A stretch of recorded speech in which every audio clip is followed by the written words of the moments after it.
Okay, welcome to phase 2 of solving the Rubik's Cube. This video is meant for those that are comfortable with phase 1, which meant solving the plus sign of a cube, the 4 edge pieces that have a white side, and getting good at getting them all solved so that their side edges correspond with the proper center squares of the sides of the cube. The next step to solving the cube is to solve all 4 of the top corners, i.e.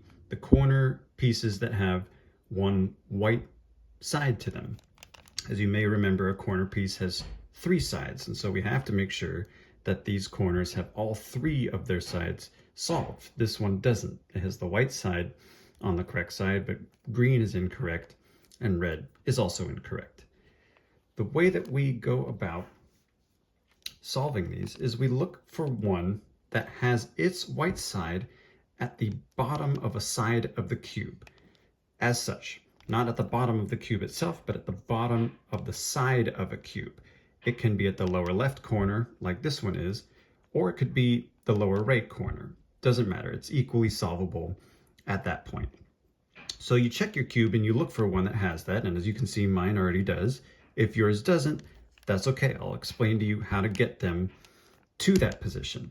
But once the white side of a corner is at the bottom of a side of the cube, it's ready to be easily solved. And here's how we do that.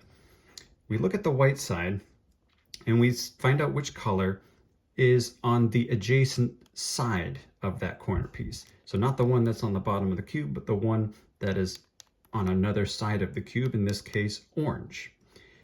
We spin the bottom until we line up that color with its proper centerpiece, orange, orange. And then there's just a short sequence of moves to get this corner piece solved. And it goes like this. The corner piece goes away from the colored side, so away from orange. You bring the orange side down. You bring the corner piece back towards orange. And then you bring the orange side back up. And now you see that this is a solved corner piece. You have white and white, orange and orange, green and green. You then repeat this process for all 4, but I haven't shown you yet how to get them to the bottom if they're not already there. And just as often happens, I have another one that got moved so that it's ready to be solved. We have a corner piece with its white side at the bottom of the side. This time it's at the bottom right of the side, but that's okay. It's the same sequence. So we check, okay, what's on the other side of this corner? It's red. We need to spin the cube until the red side of that corner is now on its correct side. And then we take our corner that we're trying to solve. We go away from red. We go red side down. We bring that corner back towards red, and then the red side back up. And now we have another corner piece solved. So we're going to check our cube and look for one where the white side of the corner is at the bottom of the side of the cube, and sure enough, we don't have one. So let's find one of those corner pieces. I see one here, and there's also one here. Interestingly, this is an unsolved corner piece. I have 2 options. I could spin this one down to get this corner piece oriented so that its white side is at the bottom of the side of the cube, or I could spin this one down to get this side of the corner down to the bottom of the side of the cube. Either way, but no matter what, you're going to have to spin the bottom 180 degrees so that you can return your plus sign to its solved position and then work on the corner. So that's true regardless. If I were to deal with this one, let's say, I could spin it down to the bottom so that the corner has its white side at the bottom of the side. But again, I have to spin the bottom layer around to get those corner pieces I'm working on out of the way so I can return my plus sign back to its solved position. I did it in such a way that both of them are now on the bottom of the side of the cube. That's great. So let's deal with this one first. Here we have the white side down here at the bottom of the side. The other side of the corner piece is orange, so let's line it up with the orange side and do that sequence again.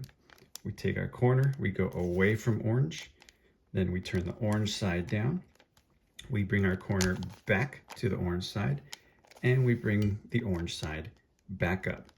We now have 3 of our 4 corners solved. And I did it in such a way that the final remaining corner is set up to be solved with the white side down here. And it happens to be already lined up with its colored side. So let's do that. We'll go away from red, red side down, back to red, red side back up. And now all 4 corners are solved, as well as the plus signs still. And that creates this nice pretty top layer that is entirely solved.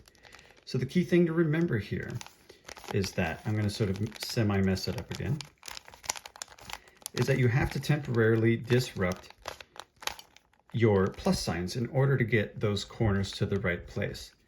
So for example, here's a corner that has its white side on the very bottom of the cube.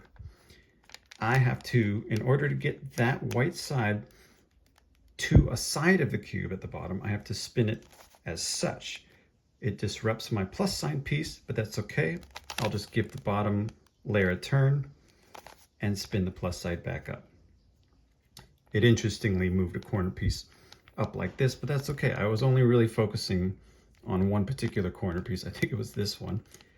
But you just have to do whatever it is that you need to do in order to get these white panels to the bottom of the side, and then you follow that simple sequence.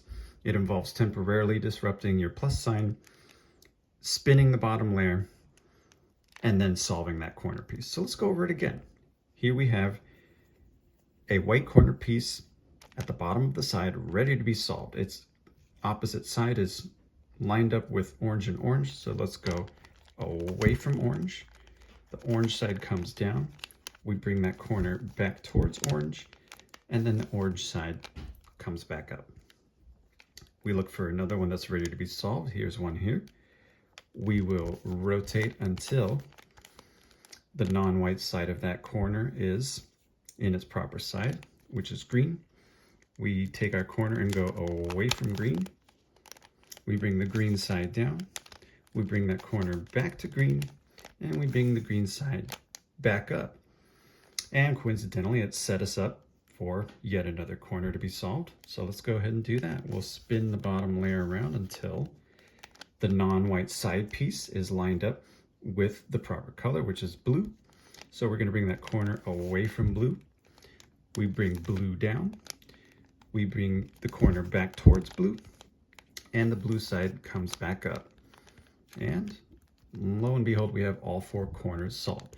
So I recommend you writing down that sequence of bringing the corner away from that colored side, bringing the color side down, bringing the corner back towards the color side, and bringing that colored side back up, so that you have it as a reference and it's easy. You don't have to worry about memorizing it. So I hope that makes sense. The general principle here is getting that white part of the corner to the bottom edge of of a side of the cube, which often involves temporarily disrupting your plus sign. In order to be able to put your plus sign piece back, you want to spin your bottom layer, 180 degrees to get it out of the way, and then you can return your plus sign piece. Alrighty, so that's phase 2 of the Rubik's Cube, and you've got 1/3 of the entire cube solved. The next phase will involve doing the edge pieces of the middle horizontal layer, of which there are 4. So we're moving along. Okay, practice this and you'll be ready for phase 3.